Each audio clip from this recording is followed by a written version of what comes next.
Have you ever given something to your child after retiring, only to quietly wish you hadn't? What if your generosity, instead of bringing you closer, slowly chipped away at your independence?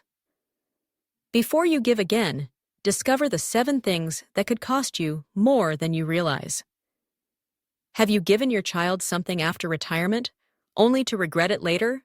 It's a tough truth that many parents face, but it's more common than you might think. After retirement, most parents are eager to give, whether it's financial support, time, or responsibility. They do it out of love, a desire to stay connected, and a deep need to remain helpful. But here's what's often overlooked. Not every gift is a good one. Some things, once given, can't be taken back. And when they're handed over too quickly or without clear boundaries, they don't just impact your finances. They can quietly erode your peace of mind, your sense of control, and even your relationship with your child.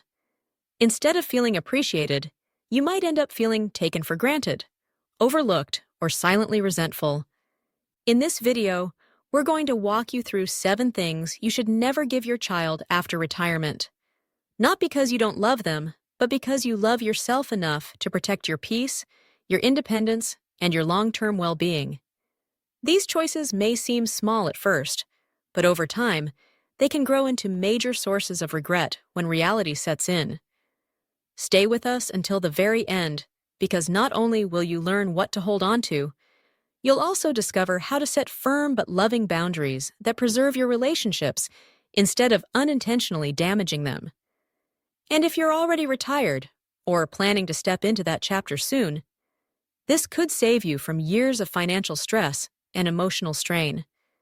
It could help you feel more secure, more respected, and more in control of the life you've spent decades building. Let's get into it. Number 1, your retirement savings. One of the most generous, but also one of the most risky gifts you can give your child after retirement is access to your hard-earned savings. It often starts with the best of intentions. Maybe your child is going through a rough patch financially, or they need help buying their first home or paying off student loans. You think to yourself, I have enough, and they need it more than I do. But here's the hard truth that many people don't say out loud. Once your retirement money leaves your hands, it almost never comes back. And when it's gone, you're the one left exposed. Your retirement savings weren't built in a weekend.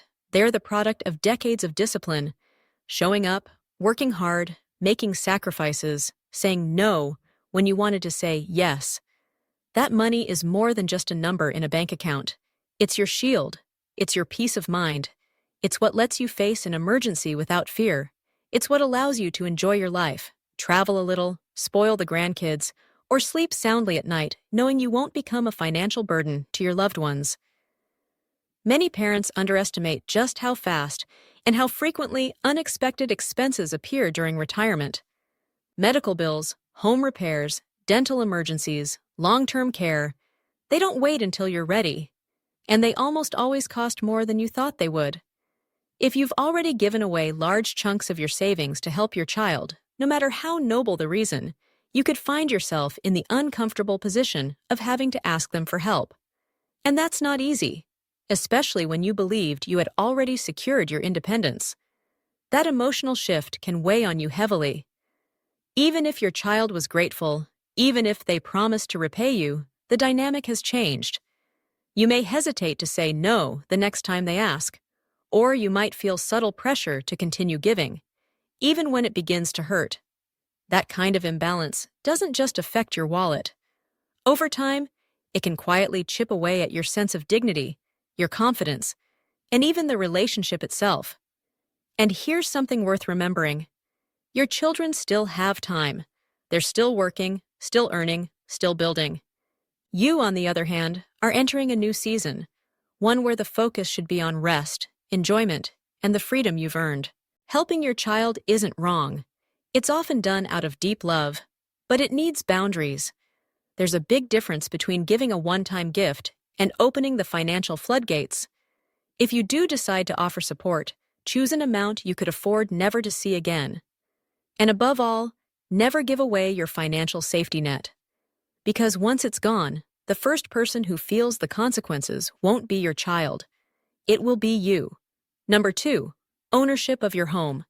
There's a widespread belief among retirees that transferring the title of their home into a child's name is generous and wise. On the surface, it might seem like a smart move, one that protects your child from future hassle. Maybe you're thinking about inheritance taxes, or just want to make things easier for your family after you're gone. That's a thoughtful instinct, but signing over ownership of your home while you're still alive is one of the most misunderstood and potentially harmful decisions a parent can make. Sadly, many retirees only realize the risk after it's too late. Your home is not just a piece of real estate, it's your anchor. It's where you feel safe. It's where your routines live. Easy, where memories were made, where laughter echoed through the walls and holidays were spent with loved ones. It's your comfort, your independence, your space. But once your name is removed from the title, you give up more than legal ownership.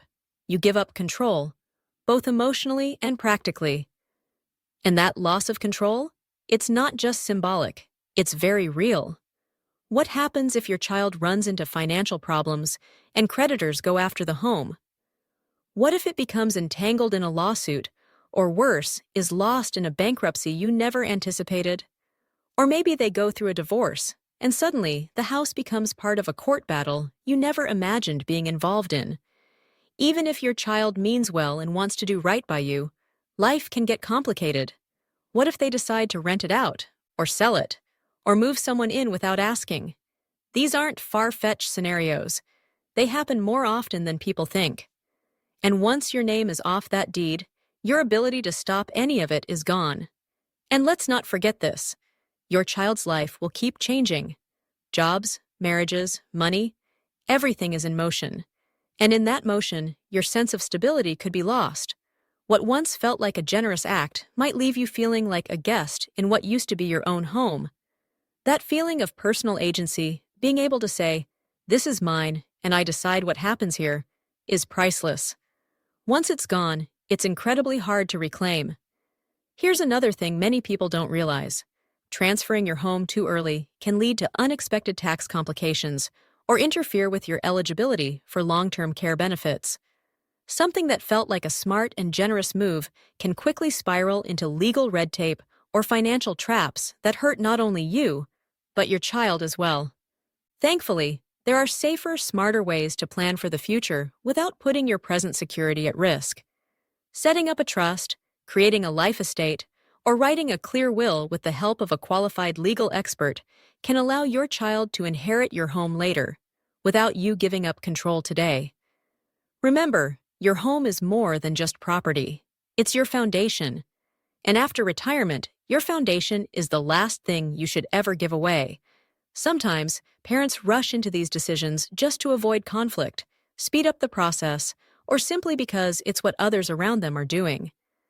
But once the decision is made, once that home or authority is handed over, you may no longer have a say in how the rest of your life unfolds within it.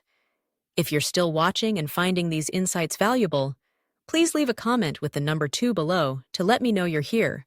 And if you haven't subscribed yet, now's a great time to do it. Hit that subscribe button and turn on notifications so you won't miss any future videos. Your support helps us keep producing thoughtful, helpful content to guide and empower you. Now, let's continue. Number 3, full control over your medical or financial decisions. This may be one of the most emotionally delicate areas where retirees unknowingly give up too much, too soon. It often begins with trust. You believe your child will always do the right thing, that they'll honor your wishes and act in your best interest. You want to be prepared, just in case something unexpected happens. So you assign them power of attorney or give them full financial or healthcare authority, thinking it's simply a backup plan. But here's what many don't realize. Once that power is legally granted, it can be used immediately, not just during emergencies. That means your child could legally access your accounts, manage your money, move investments, or even make decisions with your doctor, even if you are still fully capable of doing those things yourself. In many cases, it's done with love and good intentions, But even when there's no harm intended, problems can arise. Miscommunications, misunderstandings. You might say, "I'd like to wait on this procedure," only to find out later that a decision was made for you. You might log into your bank account and discover money moved, bills paid, or investments changed without your input. It doesn't always come from a bad place, but once someone else holds the authority, things can quickly slip out of your hands. And the emotional toll? It can be just as heavy as the practical one. Losing the sense that you are in control of your health, your money, your future, it can shake your confidence and slowly erode your independence. You may start questioning whether your voice is being heard at all, whether your opinions still matter in the decisions that affect your life. And perhaps worst of all, you might begin to silence yourself. You stop voicing your opinions. You stop questioning decisions, even when something doesn't sit right. That's not a place any parent should be in, especially after a lifetime of managing your own affairs, making thoughtful choices, and leading your life with independence. If you do decide to give your child legal authority, whether for medical or financial decisions, do it carefully. Don't rush it. Sit down with a trusted lawyer who can help set firm, clear limits that protect you, not just them. There are legal options available that only activate power of attorney if you're formally declared medically incapacitated. This way, you remain in control as long as you're capable. You can also consider dividing responsibilities, so no one person holds complete control over every decision. Maybe one person helps manage healthcare, and another oversees finances. It creates balance, transparency, and reduces the risk of misuse or misunderstanding. These conversations aren't easy. They may feel uncomfortable or even awkward at first, but they are necessary. You deserve to be protected without being overruled. You deserve to be supported without losing control of your voice or your choices. And if your child truly cares about your well-being, they will understand that boundaries don't signal mistrust. They signal wisdom. After all, you've spent your entire life making decisions. Retirement isn't the time to give up the wheel. It's the time to ensure that your voice remains central in the journey ahead. Clear, respected, and fully heard. Number 4. Your role as a constant babysitter after retirement. One of the most common traps older adults fall into is becoming the family's unofficial full-time babysitter. Without pay, without boundaries, and often without realizing it's happening. It usually starts with love. You offer to watch the grandkids here and there. You help out during an emergency. You fill in when daycare falls through. In the beginning, it feels rewarding. You feel needed, appreciated, even honored to be part of your grandchildren's lives. But here's where things get tricky. That occasional help can slowly morph into a routine. And before long, that routine becomes a quiet expectation. What once felt like a favor becomes a part of your weekly schedule, without any real conversation about it. And that's where the real cost starts to show. Because what you're giving away isn't always obvious at first. You're not just giving your time, you're giving your freedom, your energy, your ability to enjoy your retirement on your own terms. Little by little, your calendar stops belonging to you. Your days begin to revolve around nap times, school pickups, snack prep, and toddler tantrums. And even if you love your grandkids deeply, the role of being always on call starts to wear you down over time. You might not resent it at first, but eventually, you may feel emotionally and physically drained. And by the time you want to set boundaries, it can feel nearly impossible, because by then, your child may have come to depend on your help as part of their everyday life. Your child has grown used to the help.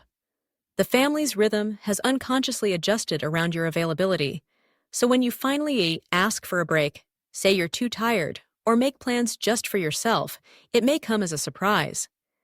It might even cause a little disappointment. But that reaction isn't your fault. It's simply the result of something that was never clearly defined in the first place. Boundaries. Retirement doesn't mean your calendar is wide open for others to fill. It's not an endless bank of time meant for everyone else. It's your reward, earned from decades of effort, planning, and showing up for everyone else. Now, it's time to show up for you. That doesn't mean you can't help with your grandkids. It just means that you get to decide how much, how often, and under what conditions.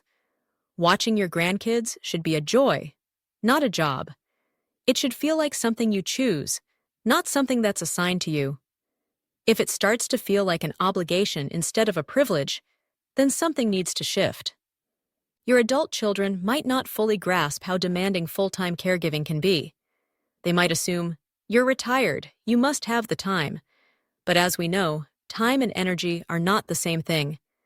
As you age, you need more rest, more quiet, more time for hobbies, reflection, and self-care. And it's absolutely okay, even necessary, to protect that space. It's not selfish, it's healthy. The strongest relationships between parents and adult children aren't built on silent sacrifice. They're built on mutual respect and clear communication. So if you want to help with the grandkids, do it in a way that keeps it joyful. Set specific days. Define your time limits, and don't hesitate to say no when you need rest or personal time. Never feel guilty for spending a day, a weekend, or even a whole month focused on your own plans. When you guard your time, your energy, and your independence, you're doing more than protecting yourself. You're modeling something meaningful for the next generation. You're showing your children and grandchildren what self-respect looks like, even in the most loving relationships. If you're still watching and finding these insights helpful, drop a comment with the number 4 below to let me know you're here. And if you haven't subscribed yet, I encourage you to hit that button and turn on the bell so you won't miss any of our upcoming videos. Your support helps us continue creating thoughtful, empowering content for people just like you. Let's keep going. Number 5. The burden of your debt. One of the most painful legacies a parent can unintentionally leave behind is debt, especially when it ends up being passed down directly to your children. You may think, "It's my responsibility, I'll manage it." And in many cases, that's true. But depending on how your accounts are set up, especially if there are co-signed loans, shared credit cards, or inherited financial obligations, your child may end up legally or emotionally burdened by debts they never agreed to take on. And it can happen faster and more unexpectedly than most people think. Let's start with one of the most common examples: co-signing. Maybe you added your child to a credit card or a car loan years ago to help them qualify. Or perhaps they co-signed something for you out of love and support. Either way, once both names are on the account, that debt becomes shared, for better or worse. If your health declines, if payments fall through the cracks, or if you pass away before the balance is settled, the weight of that debt doesn't just disappear. It can fall squarely on their shoulders, sometimes with no advance notice. And even if the law says your child isn't technically responsible, the emotional burden can still be heavy. Sorting through stacks of bills, dealing with collection notices, or fielding calls from creditors right after losing a parent, it's not just stressful, it can feel crushing.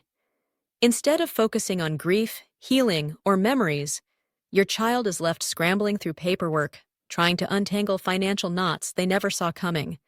And if your finances weren't well organized or documented, the confusion can grow. Tension can rise between siblings, spouses, or even internally. Questions about what was paid, what wasn't, or who's responsible can quickly spiral into conflict. One burden that often gets overlooked is medical debt. Many people assume medical bills vanish after death, but depending on your state's laws and how your estate is structured, that debt can stick around. It may delay access to anything you intended to pass on, whether it's a house, a savings account, or even sentimental belongings. While everything is being sorted out, the people you love are left carrying the emotional and logistical load. And here's what makes it even harder. Debt carries shame. You may not want to talk about it. You might feel embarrassed, guilty, or afraid to bring it up. But staying silent only makes it worse. The earlier you face your financial reality, with honesty and clarity, the more control you have over the outcome. Start by being open with yourself and with a trusted advisor. Review your debts. Get organized. Don't add anyone to your accounts unless it's absolutely necessary. Cancel credit cards you no longer use, Make a realistic plan to pay down or consolidate what you owe. And most importantly, leave behind clear written instructions so your child isn't left guessing. Let them know what accounts exist, what has been paid off, and what still needs to be addressed. A little clarity now can save your loved ones from confusion, stress, and heartache later. Knowing what to do next can feel overwhelming, but it starts with a simple truth. You don't owe your child a perfect financial legacy. What you do owe, though, is to give both yourself and your family the gift of clarity and peace. By addressing any lingering financial issues now, you lift an invisible burden your child never agreed to carry. The fewer loose ends you leave behind, the lighter their emotional load will be, and the more peace of mind you'll both have. You've already given your child so much: life, love, support, and years of care. Don't let unmanaged debt or financial confusion be part of your final gift. Clean it up now, not just for them, but for your own sense of dignity, freedom, and control. Number 6. Control over your living arrangements. One of the most subtle but deeply impactful ways many retirees begin to lose their independence is by giving up control over where and how they live. And often, it doesn't come from pressure or conflict. It starts with a simple, well-intentioned suggestion from a child. "Why don't you move closer to us?" Or, "Wouldn't it be easier if you just lived with us?" On the surface, it sounds comforting, thoughtful, maybe even like a relief from the burdens of maintaining a home alone. But what often goes unspoken is how quickly that arrangement can start chipping away at your freedom, your dignity, and your sense of self. When you give your child full decision-making power over your living space, you may also end up surrendering more than just square footage. You could be handing over control of your daily rhythm, your privacy, your comfort zone. Suddenly, you're adapting to someone else's schedule, someone else's preferences, someone else's household dynamics. Maybe your favorite chair doesn't fit in the new space. Maybe you feel like a guest in the kitchen. Maybe you start hesitating before making simple choices, wondering if you're disrupting someone else's routine. Slowly, quietly, that feeling of home, the place where you can fully be yourself, begins to fade. Even moving into a home they chose for you, an apartment, a retirement community, or an assisted living facility, can feel like a loss when it wasn't your decision. You might go along with it at first to keep the peace, or because you don't want to be seen as a burden. But after a few weeks or months, a subtle sadness can set in. You begin to miss the little things: your garden, your familiar neighbors, your favorite morning routine. And the hardest part? Your child may not even realize what was taken away. To them, it felt like they were helping. But to you, it may feel like part of your identity was quietly removed. This isn't about rejecting help. It's about protecting your voice. You have every right to decide where you live, how your space is arranged, who visits, and what your days look like. Even if you need support, physically or medically, you still deserve emotional autonomy. Because your home, whether large or small, is more than just a place. It's the one space where you get to define the rules, the pace, and the peace. Whether your living space is private or shared, it should reflect your choices, not just your limitations. And here's the thing: the danger of giving up control doesn't always show up right away. At first, everything may seem just fine. You adjust, stay polite, try to avoid conflict. But then you notice something subtle. You're staying quiet when something bothers you. You hesitate before voicing a preference. You start feeling like a guest in your own life. That's not real peace. That's quiet resentment. And over time, it can quietly erode your confidence and your sense of identity. Now, if living with your child is something you both discussed and agreed upon freely, and it's truly working well, that's wonderful. But if the decision was made for you and not by you, it may be time to revisit the conversation. You are allowed, yes, allowed, to set boundaries. You can say, "I'd rather stay in my own place," or "I'd like to explore some other options." And the truth is, you don't owe anyone a long explanation. You've earned this stage of life. You've earned the right to make decisions that honor your comfort and well-being. Your living arrangements should feel supportive, not suffocating. They should reflect who you are, not just what you need. Because after all the years you've spent building a life, caring for others, and making sacrifices, you absolutely deserve a space where you still feel like you, fully, freely, and without apology. If you're still with me and finding this video helpful, leave a comment with the number 6 below to let me know you're here. And if you haven't subscribed yet, now's the time. Hit that subscribe button and turn on the bell so you never miss a video. Your support truly helps us keep creating thoughtful, helpful content for your journey ahead. Let's continue. Number 7. Your peace of mind. This last one isn't about money, a home, or even your physical belongings. It's something much deeper, your inner world, your calm, your ability to breathe deeply, to sleep soundly, to look out the window in the morning and feel at peace with your life.